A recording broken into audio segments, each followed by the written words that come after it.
Good evening, everyone, and happy Vesper.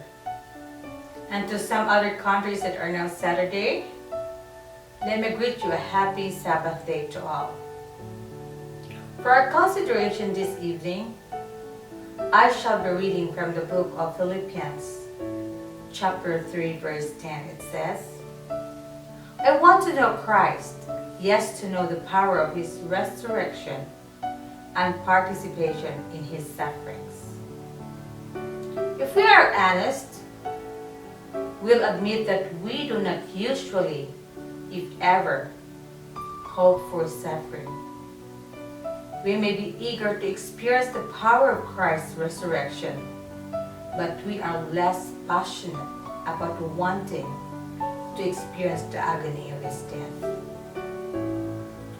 Yet in several places in the New Testament, Paul expresses a desire to share in the suffering of Christ.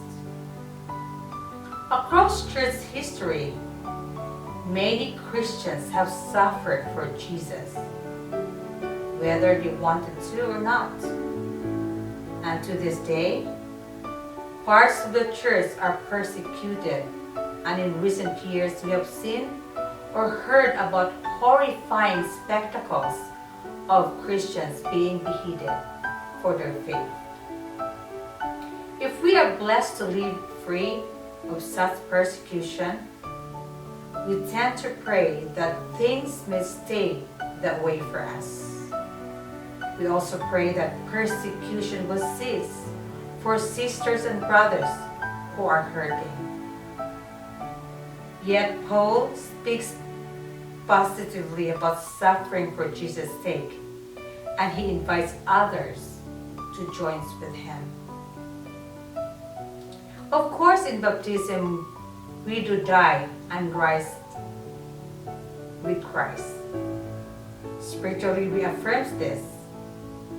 Physical suffering may or may not come, but if it does, Paul indicates that it only draws us closer to Jesus.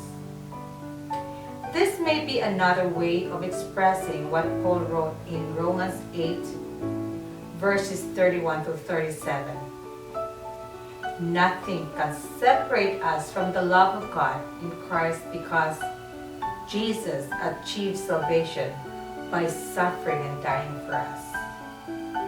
So our prayer for tonight, whether we suffer in spirit or in our flesh, dear Jesus, help us to see how closely you identify with us and stay with us in all things.